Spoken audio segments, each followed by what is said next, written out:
Bismillahirrahmanirrahim. Dakwah itu dilakukan dengan penuh kebijaksanaan, dengan cara dan proses penyampaiannya menurut kehendak Allah Subhanahu wa taala dan izinnya. Dakwah baginda sallallahu alaihi wasallam dimulakan dengan perkara-perkara dasar kepada akidah dan amalan. Perkara ini dapat dipahami secara tafsil terperinci kalau dikaji ayat-ayat Makkiyah yang diwahyukan di Mekah, di mana yang utamanya ialah seperti berikut. Sebelum kita hurai, kita mesti faham bahawa Nabi sallallahu alaihi wasallam berdakwah dengan penuh kebijaksanaan, mengajak orang Islam, mengajak orang kepada Islam dengan bahasa yang mudah, dengan hujah yang kuat. Dimulakan dengan perkara-perkara yang mudah dahulu, iaitulah dengan mengucap dua kalimah syahadah. Percaya kepada dua kalimah syahadah. Percaya kepada bahawa tidak ada Tuhan yang sebenar melainkan Allah, dan Muhammad itu Rasulullah. Itu yang pertama dulu. Apabila Nabi menugaskan Mu'adz bin Jabal pergi ke negeri Yaman, Nabi kata, wahai Mu'adz, bila engkau pergi ke Yaman, engkau berjumpa dengan golongan ahli kitab. Ahli kitab ialah orang-orang kafir yang sudah ada kitab, iaitulah orang-orang Yahudi dan orang-orang Kristian ada di Yaman. Bila kamu jumpa mereka, yang pertama suruh mereka mengucap dua kalimah syahadah. Itu yang pertama. Yang kedua, suruh mereka mendirikan sembahyang 5 waktu. Setelah mengucap dua kalimah syahadah, barulah beritahu mu kena buat sembahyang 5 waktu. Setelah dia buat sembahyang 5 waktu, beritahu kalau mu kaya, Allah Ta'ala wajibkan ambil sedikit daripada harta kamu untuk beri pada orang miskin. Itu dia perkara asas di dalam ajaran Islam. Cara nak dakwah orang yang diajar oleh Nabi SAW. Bukan macam orang Melayu. Orang Melayu dakwah, kalau mau masuk Islam kena sunat. Wayak sunat dulu ni pelabur. Ni cara dakwah. Setengah tu ustaz-ustaz tak baca hadis. Ustaz-ustaz yang tak mengaji ilmu dakwah. Bersunat ni khilaf ulama. Bersunat orang lelaki mengikut jumhur ulama Syafi'i, Hanafi, Hambali dan Maliki adalah wajib. Jumhur ulama Syafi'i, Hanafi, Hambali wajib. Mazhab Abu Hanifah, Hanafi dan Maliki tidak wajib sunat, termasuk orang lelaki. Termasuk orang lelaki. Ini khilaf mazhab. Orang Melayu kata, tak, kena sunat dulu. Tak usah mengucap. Jawab dia, tak masuk Islam lah. Ini, kena faham. Orang perempuan, jumhur ulama kata tak wajib. Kecuali jumhur mazhab Syafi'i mengatakan wajib. Sebahagian ulama mazhab Syafi'i mengatakan tidak wajib orang perempuan bersunat. Memang kalau kita buka kitab fiqh mazhab Syafi'i kata wajib kena sunat. Jumhur mazhab Syafi'i. Tapi sebahagian ulama Syafi'i kata orang perempuan tak wajib bersunat. Ulama-ulama lain kata tak wajib bersunat. Oh, tak boleh nak pakai Imam Syafi'i lah. Tahu tak Imam Malik ni tok guru Imam Syafi'i? Imam Malik ni tok guru Imam Syafi'i. Ha? Jangan Imam Syafi'i ni lebih daripada Imam Malik pula. Oleh kerana kita mazhab Syafi'i tak boleh lah. Macam Nabi ni tak boleh. Ni kena faham. Tidak dinafikan bersunat adalah baik untuk kebersihan. Tak dinafikan. Tetapi bila orang masuk Islam, yang pertama mengucap dua kalimah syahadah dulu. Dia tak bersunat, biar dia lah mengucap dua kalimah syahadah. Yang kedua, semayang. Semayang ni sebaik saja dia masuk Islam, ajak dia semayang. Tak erti baca, ikut saja. Ikut saja. Ni dak kena belajar semayang dulu, tak usah semayang lagi, kena belajar dulu. Itu tak betul. Itu tak betul, salah. Sedangkan dalam kitab-kitab fiqh mengatakan orang yang tak erti sembahyang ikut orang. Ikut dulu. Sambil-sambil ikut, sambil-sambil belajar. Ini dia, kena faham. Ini kaedah dia. Ni dok, kawan baru masuk Islam 2-3 hari. Kena sembahyang duha, kena sembahyang tahajud, kena sembahyang ni. Kawan letih kawan tu. Ajak dia main duha sama. Kawan tu baru masuk. Ajak benda tu. Ini hikmah yang diajak oleh Nabi SAW. Hikmah. Kebijaksanaan yang Nabi ajar. Cara mengajak orang kepada Islam. Oleh kerana itulah kita melihat bagaimana pendakwah-pendakwah yang masuk ke negeri kita zaman dulu boleh mengislamkan orang Melayu. Orang Melayu ni bukan asal Islam. Asalnya Hindu. Asalnya Buddha orang Melayu ni. Agama Hindu, agama Buddha. Mari pendakwah masuk Islam, habis orang Melayu. Pelik tak masuk Islam ni. Sehingga siapa kita berkata orang masuk Islam masuk Melayu. Madak dia. Orang masuk Islam masuk Melayu. Melayu apa? Nabi Muhammad Melayu ke? Masuk Islam lah. Ni tak erti masuk Melayu. Itu tak ada. Tak erti. Bodoh. Kena bodoh marah. Kena ngaji lah. Kena ngaji, kena faham. Ni masuk Islam. Tak apa. Dia marah kata bodoh, kata tak cerdik. Kata tak cerdik. Kata tak cerdik boleh tahan sikit. Pada hak tulis je. Itu dia. Kita kena faham perkara yang berikut. Yang pertama, mengajak kepada tauhid yang mutlak. Ini yang pertama. Mengajak kepada tauhid yang mutlak, mengesahkan Allah semata-mata. Lantaran manusia, kerana manusia bukanlah hamba kepada mana-mana makhluk, sama ada di bumi atau di langit. Bukan semuanya, semua manusia, semua makhluk, sama ada di langit dan di bumi, termasuk juga manusia, adalah hamba-hamba Allah Subhanahu wa ta'ala. Diciptanya berada di bawah pemerintahan dan kurniaannya. Allah Ta'ala menjadikan manusia, Allah Ta'ala beri kepada manusia, beri nyawa, beri segala anggota kepada manusia. Tiada sekutu dan perantaraan dengannya. Tak ada Tuhan yang lain daripada Allah. Nak berdoa, nak semayang dengan Allah, tidak ada perantaraan. Tak payah guna orang, tak payah guna patung, berhala. Teguh dengan Allah Ta'ala selalu. Segala bentuk syirik, walaupun dengan nama perantaraan atau sebagainya, adalah menyeleweng dari prinsip tauhid yang wajib menjadi akidah dan dihayati dalam seluruh alam, termasuk juga manusia. Tidak boleh sekali-kali mengadakan Tuhan-Tuhan yang lain daripada Allah, pada zatnya, pada dirinya, pada nama-namanya. Tiap-tiap satu nama, di antaranya 99 nama. Tiap-tiap satu nama itu hanya Allah yang miliknya, tak ada pada yang lain. Satu saja Allah, nama dia banyak. Terlalu hebat Allah Ta'ala ni, tak terhingga. Sifat-sifat kepujian pada Allah sahaja. Tiap-tiap sifat itu tak sama Allah dengan makhluk-makhluknya. Contohnya Allah itu pemurah. Ada orang tu pemurah. Tak sama pemurah Allah dengan pemurah makhluk-makhluknya. Tidak sama sekali-kali. Tidak boleh beribadat kepada yang lain daripada Allah, seperti batu, kayu dan sebagainya. Lantaran kerana benda-benda tersebut hanyalah layak menjadi bahan binaan dan peralatan untuk manusia. Begitulah juga dengan manusia, jin, malaikat dan makhluk yang lain. Semuanya makhluk yang tidak boleh diterima oleh akal yang betul untuk dijadikan Tuhan.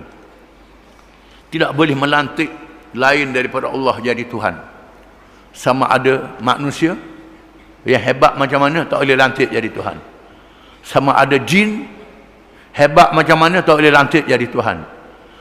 Kayu-kayu dan batu-batu, semua makhluk, binatang.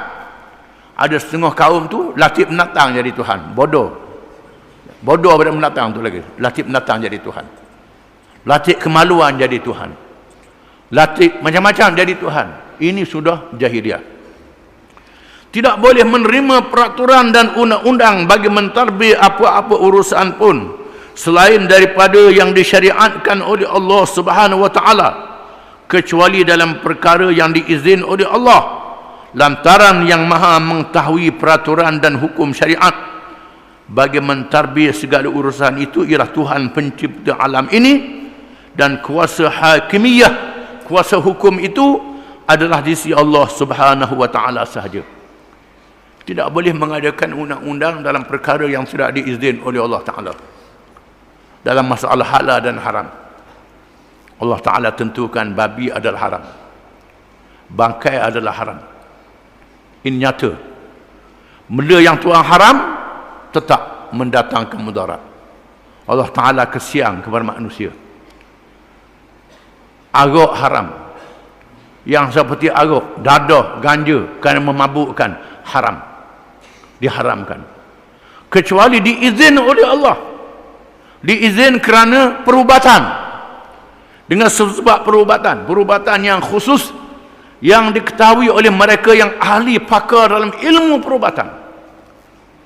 Di antara bahan najis itu boleh dibuat untuk perubatan, diizinkan oleh syarak, dengan syarat pakar perubatan yang betul, yang tak ada bahan-bahan yang suci, melainkan bahan itu sahaja yang diproses mengikut sains perubatan. Benda yang najis diproses jadi obat. Obat yang sangat berkesan, lebih pada obat yang lain. Kalau ada hak suci, suci lagi. Tak ada, melainkan itu sahaja. Ataupun nak tunggu lambat, sakit semayang sampai tak jadi khusyuk, diizinkan berubat dengan yang najis. Diizinkan oleh syarak, diizinkan oleh Allah Ta'ala. Perkara yang tidak dinaskan oleh Allah itu diizinkan. Perkara yang Allah Ta'ala sudah tetap, jangan pindah-pindah, tidak boleh. Contohnya halal dan haram. Contohnya undang-undang jenayah. Pencuri kalau cukup nisab kena kerat tangan. Perampok cukup nisab kena hudud. Berzina kena hudud. Minum arak kena hudud. Hudud hukum yang dihadkan oleh Allah. Jangan buat hukum-hukum yang lain. Kalau buat hukum-hukum yang lain, pindah, tak boleh. Ini bermakna menyekutukan Allah dengan sesuatu yang lain. Kecuali kerana tak cukup syarat. Syarat tak cukup. Umpamanya seorang yang mencuri mesti cukup nisab. Berapa harga barang? Mesti barang tu disimpan di tempat yang patut. Mesti di antara pencuri dan mangsa tak ada hubungan silaturahim. Tak ada. Tak ada. Kalau ada hubungan silaturahim, utamakan hubungan silaturahim itu dulu. Hukum dengan hukum ta'zir, tak pergi pada hukum hudud.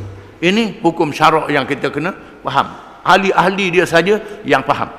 Jangan kita tak tahu apa dia kata hukum hudud ni zalim. Hukum hudud ni Tuhan buat. Bila kata hukum hudud zalim, kata Tuhan zalim. Kata Tuhan zalim berat. Allah Ta'ala al-hakamul adlu. Tuhan yang maha hukum, yang maha adil, yang maha bijaksana. Tak boleh banding dengan Allah Ta'ala.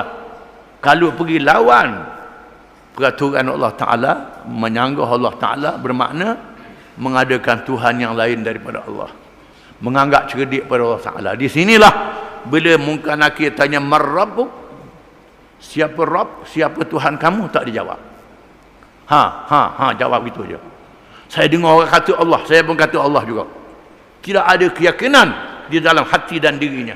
Bercelaru dalam kehidupannya. Semayang dah, puasa dah, tetapi dalam masalah hukum hakam ni, hukum Allah Ta'ala tak yakin.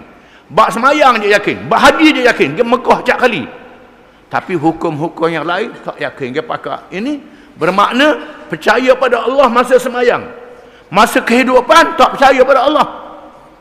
Wah, dalam semayang sebut inna salati wa nusuki wa mahyaya wa mamati lillahi rabbil alamin. Sesungguhnya sembahyang aku, ibadat aku, hidup aku dan mati aku semata-mata kerana Allah. Tidak ada sekutu bagi Allah, termasuk hidup. Seluruh kehidupan kita ialah kerana Allah. Tak boleh mengadakan hukum syariat dalam perkara yang telah diizinkan oleh Allah. Yang kedua, mengkhabarkan adanya akhirat, yakni perkara yang mesti berlaku. di mana manusia akan dihadapkan di hadapan pengadilan Allah Subhanahu wa taala. Amalan mereka akan dihisap, ditimbang dan dijatuhkan hukuman yang seadil-adilnya dengan sifat Maha Penyayang, Pengampun dan Maha Mengetahui bagi sesiapa yang layak dan tidak layak. Yang kedua, memberitahu bahawa dunia ini ada akhirnya. Sebagaimana manusia akan mati, pohon kayu mati, dunia ni pun akan kiamat. Dunia akan ada penghujungnya, akan ada akhirnya. Dan selepas akhir itu akan ada kiamat, satu alam yang lain dihidupkan semula oleh Allah Subhanahu wa taala. Kena beritahu. Benda ni ilmu sains tak boleh nak kesan. Tak boleh nak kesan. Dan hari ini ilmu sains pun boleh kesan juga. Ilmu sains boleh kesan hari ini. Ahli-ahli sains menyedari bahawa bintang cakrawala, matahari dan bulan akan berjalan tak betul. Akan berlaga di antara satu sama lain. Di mana serpihan-serpihan bintang berlanggar dengan bumi. Berkecamuk. Di antara bintang itu besar pada bumi. Ada kalangan ahli sains fikir nak cipta roket. Macam mana nak buat roket nak tembak? Nak tembak ke arah bintang yang mari. Roket halus jadi apa nak lawan dengan tu? Tak kok. Akhirnya mengaku dunia akan hancur lebur. Dunia akan kiamat. Cuma mereka duduk fikir macam mana nak buat dunia jangan kiamat. Bangsa-bangsa bersatu panggil seluruh ahli sains seluruh dunia mesyuarat. Bagaimana nak bagi semula cuaca dunia yang tak menentu pada hari ini. Cuaca dunia yang tak menentu adalah tanda-tanda kiamat, tanda-tanda awal. Bila manusia merosakkan muka bumi, memusnahkan muka bumi, Allah Ta'ala tunjuk tanda-tanda awal. Dia panggillah melalui bangsa-bangsa bersatu. Nak kawal hutan, nak kawal bukit, nak kawal segala-galanya, nak kawal persenjataan supaya dunia dok kiamat. Tak boleh jadi juga. Allah Ta'ala sudah beritahu mesti berlaku. Firman Allah Ta'ala idza zulzilatil ardu zilzalaha wa akhrajatil ardu asqalaha wa qala al insanu ma laha yawma idzin tuhaddithu akhbaraha bi anna rabbaka awha laha yawma idzin yasdurun nasu ashtatan liyuraw a'malahum faman ya'mal mithqala dharratin khairan yarah wa man ya'mal mithqala dharratin syarran yarah. Surah Zalzalah ayat 1 hingga 8. Artinya apabila bumi digoncangkan dengan goncangan yang dahsyat. Bumi bergoncang, laut-laut melempah, gunung-gunung berterbangan. Gunung berterbangan, bangunan jadi apa? Jadi habu, terbang. Dan bumi telah mengeluarkan bahan-bahan berat. Segala apa yang ada dalam muka bumi itu habis, termasuk emas, termasuk perak, termasuk gas, termasuk api. Masa itu tak fikir dah nak ambil emas, tak fikir dah, habis. Dan manusia bertanya mengapa bumi jadi begini. Pada hari itu bumi menceritakan beritanya, kerana sesungguhnya Tuhanmu telah memerintahkan kepadanya. Tuhan perintah pada bumi jadi begini. Pada hari itu manusia keluar dari kuburnya dalam keadaan yang bermacam-macam. Manusia bangkit dari kubur supaya diperlihatkan kepada mereka amalan-amalan mereka. Barang siapa yang mengerjakan kebaikan walau sebutir zarrah sekalipun, nescaya ia akan melihatnya. Dan barang siapa yang mengerjakan kejahatan walau sebesar zarrah sekalipun, ia akan melihatnya. Diberitahu tentang hari kiamat, tentang dibangkitkan semula manusia, dijadikan alam baru, alam kiamat. Akan dihisap segala amalan manusia yang ada di atas muka bumi masa kehidupan dunia, kecuali mereka yang tak ada akal. Yang tak ada akal dimaafkan oleh Allah. Kepercayaan kepada hari akhirat itu adalah di antara rukun iman yang akan menjadikan seseorang itu mengetahui di mana tempat tujuannya di dalam perjalanan hidup ini, bagi ia memilih kenderaan yang selamat dan bekalan yang secukupnya. Untuk mengetahui akhir penghujung ialah akhirat. Bukan penghujungnya wawasan 2020. Sekadar tahun 2020 je habis pak tu. Tidak. Mati dan dihidupkan semula.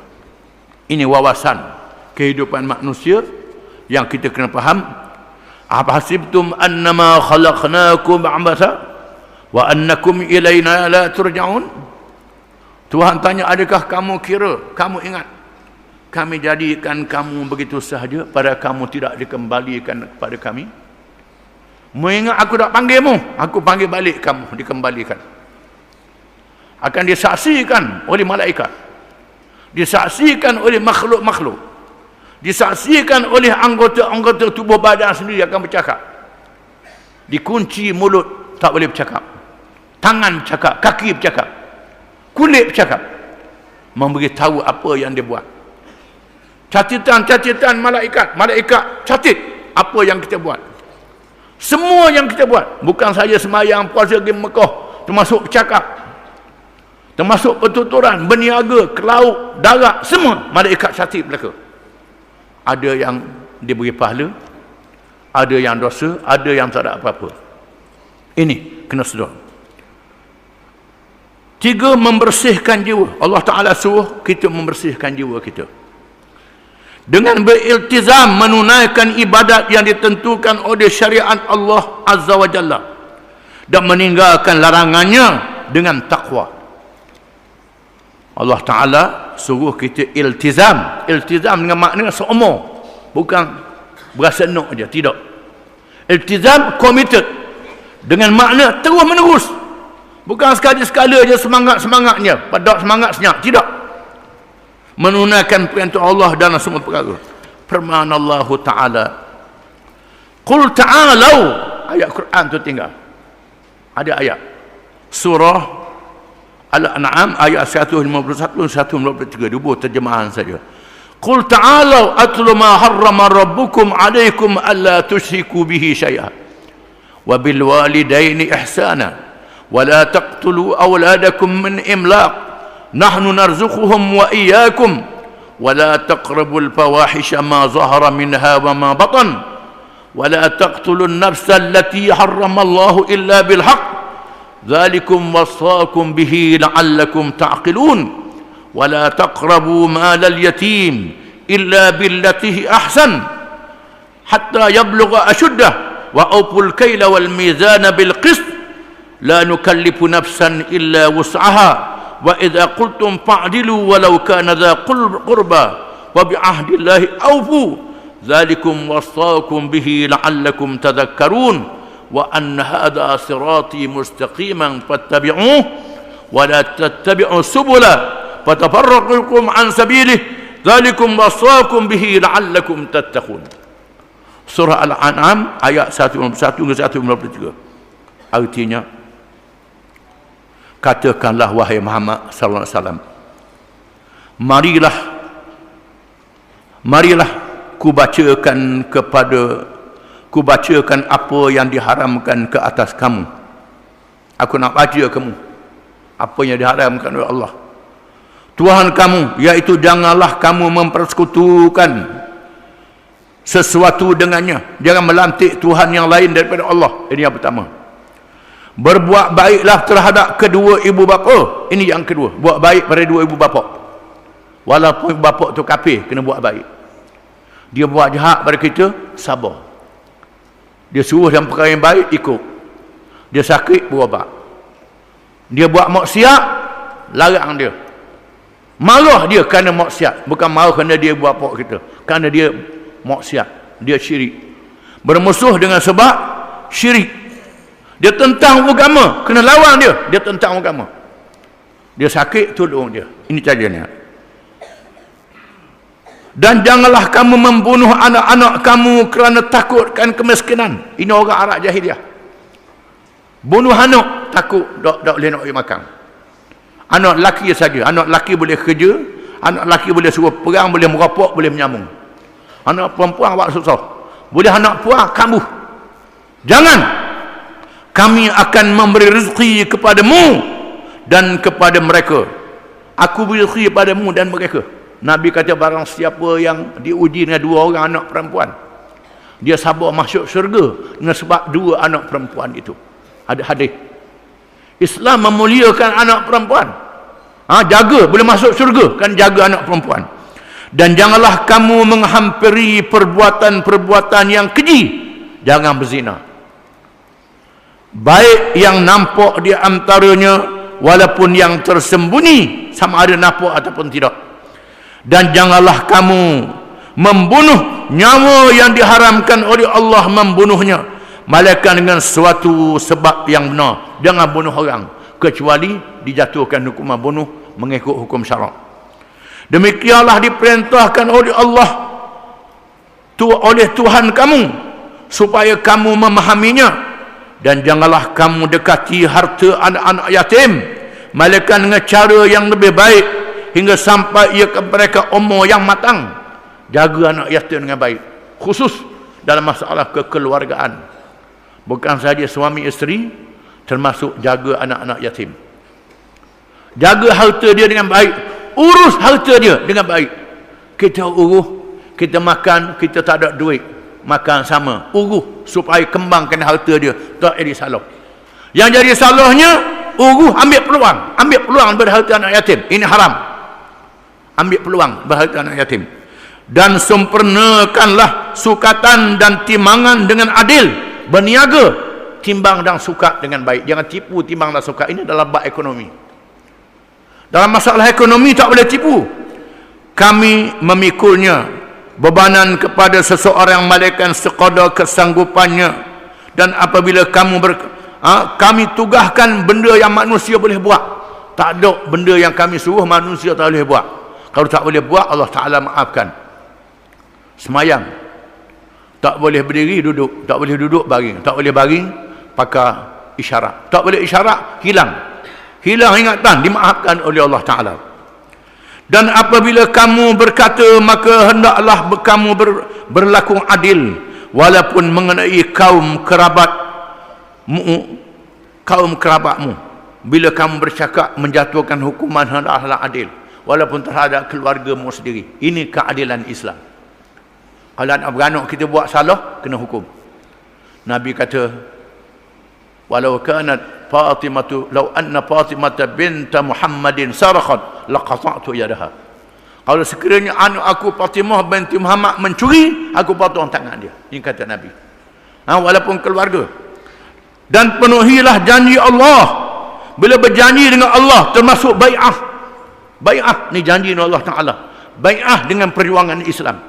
Bai'ah dengan perjuangan Islam. Tunaikan janji. Yang demikian itu ialah memerintah. Yang demikian itu ia memerintah kamu agar kamu ingat. Dan bahawa ini adalah jalanku yang lurus. Maka ikutilah ia dan janganlah kamu ikut jalan-jalan yang lain.